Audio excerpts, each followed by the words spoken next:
إن الحمد لله نحمده ونستعينه ونستغفره ونعوذ بالله من شرور أنفسنا ومن سيئات أعمالنا من يهده الله فلا مضل له ومن يضلله فلا هادي له أشهد أن لا إله إلا الله وحده لا شريك له وأشهد أن محمدا عبده ورسوله اللهم صل على رسولنا نبينا حبيبنا محمد وعلى آله وصحبه وعلى من تبعهم بإحسان إلى يوم الدين اللهم اغفر لنا وارحمنا وأنت خير الغافرين. Eng birinchi so'zlarimizni Alloh subhanahu va taolaga hamd sanalardan Payg'ambarimiz sallallohu alayhi va sallamga salovat shariflarimizni aytib Alloh subhanahu va taola shul kunlarimizni muborak aylagaydi. Bizga haqiqiy bo'lgan g'iybatda Alloh Rabbimizga g'iybat qilib ikki dunyo baxtini erishishga nasib aylagaydi. Muhtaram jamoat, Alloh subhanahu va taola Qur'oni Karimda بعد أعوذ بالله من الشيطان الرجيم الذي خلق الموت والحياة ليبلوكم أيكم أحسن عملا وهو العزيز الغفور. Ölümni hem turmuşna vel haya Allah subhanahu wa ta'ala yarattı di. Liyabluwakum ayyukum ahsanu amala. Sizni sınar için, sizni o'zingizga ko'rsatir için, bilir için, qaysiniz ahsanu amala, kim ko'proq izgilik qilgan deb ko'rsatir için. Demek bu ayette bizning her bir canının dünyaya kelgan adam balasının cinlerinin mükellef bulgan. Demek Allah Teala karşında cevap tuta turgan mahluklarının barısına da asıl bulup dura. İki ayet. Birincisi "Ellezî halakal mevte vel hayâte liyebluvekum eyyukum ahsanu amela ve huvel azîzul gafur." Sizni sınar için Allah subhanahu wa ta'ala sizge turmuşunu da ölümünü de yarattı diye. Hem ikinci ayetini biz kübrek yaratabız indi, kübrek silerge yaratabız. وَمَا خَلَقْتُ الْجِنَّ وَالْاِنْسَ إِلَّا لِيَعْبُدُونَ. Cinlerini hem kişilerini ya gıybedet kılır için yarattım deyip Allah Teala'nın sözünü getiririz. Ama lakin birincisinde gıybedet kine. Gıybedet demek bizden dünyaya kelgan ma'nabız ol gıybedet kılır için deyip anaytabız. Bu ayette liyebluvakum sınar için, sınav için kelgeni bizden. Şu an göre iki ayetini birge kursak, onun neticesi bir, iki ayette bizni kitire ya ki cennetke ya ki cehennemge, ya ki sa'idun ev şakiyyun ev sa'id, ya ki ol baxtli kişi ya ki ol baxtsiz kişi.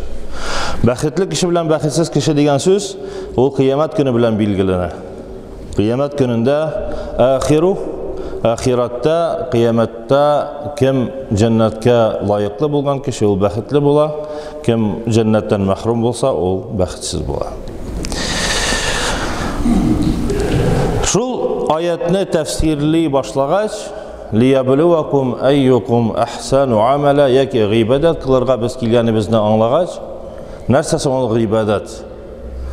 Gıybedet bir galim ayta ismun camiun lima yuhibbuhullahu ve yardahu. Ol özüne bir söz, gıybedet degan söz. Nerse Allah Teala ol işten rıza iken, Allah Teala ol işini yarata iken ol gıybedet. Nindigine iş. Şuna göre hadislerde biz görürüz. Birerisi özünün ayak kiyimine su tuturup etini su içirgenge göre de cennetke kirdi. Biz ömür boyu işlesek de, köpme sıyır ügizler karasak da, köpme hayvan aşatsak da, anı bilen gene cennetke kireriz deyip bizge garanti yok. Demek nerseden turasın ol? Nik bu kişi bir etini bir yutum su bilen içirip de cennetke kirgen? Kimdir ömür boyu kolxozda işlep, kimdir ömür boyu sıyırlar, ügizler karab, hayvanlar, sarıklar karab, ул мин жәннәттә булам дип гарантиясе әйтә алмый. Икенчедән, лияблуакум айюкум ахсану амала, сезне сынар өчен Аллаһ Субханаһу ва Тааля үлемне дә тормышны яратты дигәндә, гамәл нәрсә соң ул? Әллә ул гамәлдән генә торамы, эштән генә торамы ул? Кеше бит теле белән дә бик яхшы булдыра. Теле белән ул күфрлек кыла, теле белән ул изгелек тә кыла, иман да китерә. Һәм дә йөрәге белән дә әзер булырга тиеш, үзенең ниятенә дә карарга тиеш. Димәк, монда гамәл генә түгел, эчтәге булган синең ниятеңә дә карый. Һәм дә гамәл дигәндә, мөхтәрәм җәмәгать, шул мәгънәне сөйли башласак, эш дигәндә ул эчтән тора. Әлләзина аману ва амилу салихат. Һәм изгелекләр кылдылар. Кемнәр иман китерделәр һәм изгелек кылдылар. Иман китерү безнең ике нәрсәдән тора. Икрарун бил лисан ва тасдикун бил калб. Йөрәк белән аны иманны китерү, димәк, инану, ышану һәм телең белән әйтү. Шуңа күрә гамәл дигәндә өч основной безнең эшебез бар. Беренчесе йөрәк, икенчесе телебез, өченчесе ул тышкы булган кыяфәттә эшләребез. Намаз, ураза, хаҗ, кемнедер ярдәм итәсең, кемгәдер малын, садакасын тапшыра. Мәчетләр төзи, тышкы булган эшләү.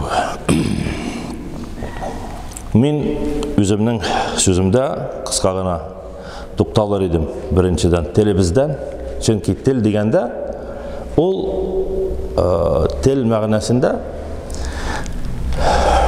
телгә игътибар бирер идем.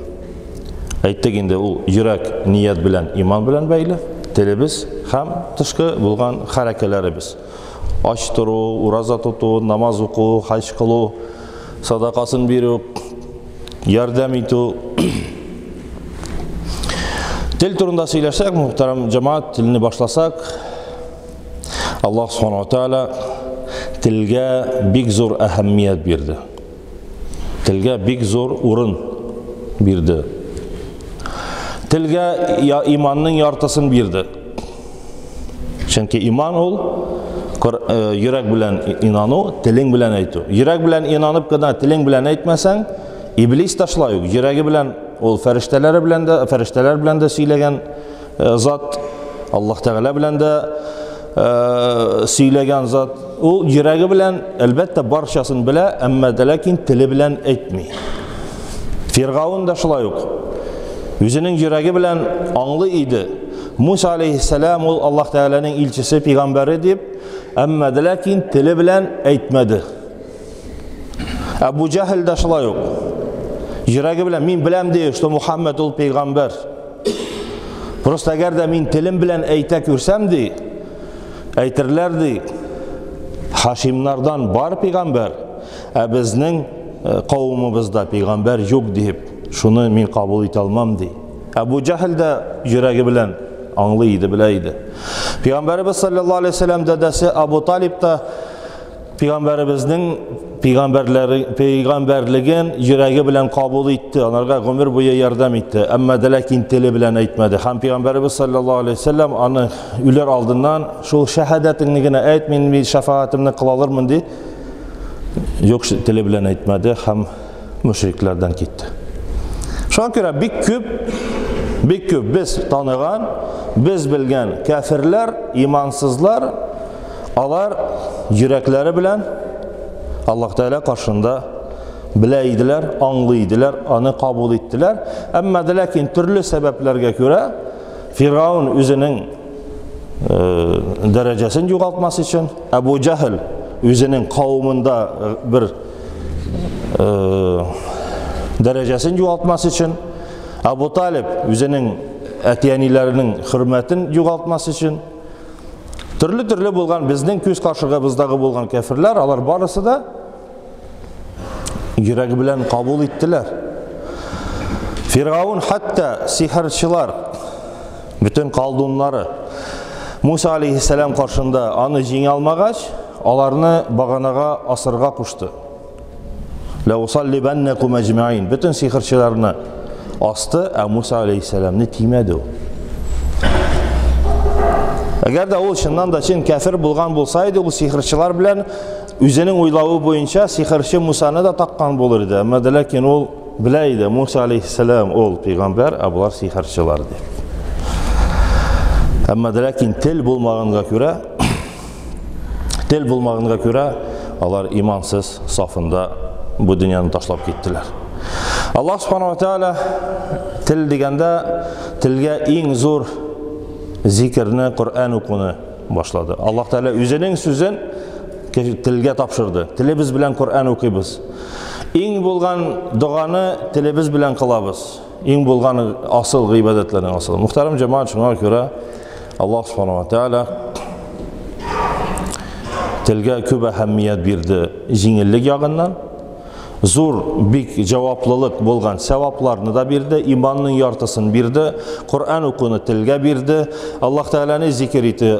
La ilahe illallah bolgan söz, bütün dünyalardan, köklerden ağır bolgan ibadet, ol til bilen işlene turgan iş. İkinci yaktan tilinin bik zor günahlar тоже til bilen işlenile. Alarının en zorsa nerse şirk. Küfürlük. O işini nerse işli? Til işli. Yanadan til bilen kişi küfürlük kıla. Eğer de tili bilen etmese, türlü uylar gına kilgen bolsa, eğer de tili bilen o sözünü etmese, ol kafir bulmuyor. Uylap yürüse de, türlü vasvese kilse de, hem de her birimizden indidir bir türlü uylar da kilirge, namazda da türlü uylar kilirge mümkün. Hatta Peygamberimiz sallallahu aleyhi ve sellem ayta, eğer de biriniz namaz okuyanda, ya ki birinizge kilse, uy, Allah Teala, kim bu dünyalarını yaratkan? Allah Teala deyip, kim Allah Teala'nı yaratkan deyip, uylarınız kilse, ol şeytandan deyip, Euzu billahi mineşşeytanirracim deyip aytınız deyip. Şu an göre uylar kilse de, tilinden çıkmasa, ol bir nese de bulmuyor. Günahı da bulmuyor. Eğer de tilinden çıktı iken, şu an göre ikinci tilinin ikinci yağı, zor günahlar da til bilen işlenile. Şirk, kafirlik, gaybet, bühten, yalgan, hem de şonda bulgan, zor günahlar til bilen işlenile. Şu an göre وَعَمِلُوا صَالِحَاتِ لِيَبْلُوَكُمْ اَيُّكُمْ اَحْسَنُوا عَمَلَ diyen söz, sizni sınar üçün digende, kim siznin kübrek yaxşılık, izgilik kıla digende, ol içten bölüne muhterem cemaat. Birincisi şol yürek, niyet, ol kiyinrek, anı sonraka kaldırdık. İkincisi ol til, hem de üçüncüsü kıyafet, dışkı bulgan, işlene turgan ameller. Şu an kere muhterem cemaat, Allah subhanahu wa ta'ala özümüzden ibadetlerimizde, özümüzden bulgan sıravlarımızda, özümüzden bulgan ibadetlerimizde Allah Teala'ya tilimizni bulgan birilgen şul kuralını kullanırga kirek kübrek izgilikte. وأقول قولي هذا وأستغفر الله لي ولكم ولسائر جماعة المسلمين الحاضرين الغائبين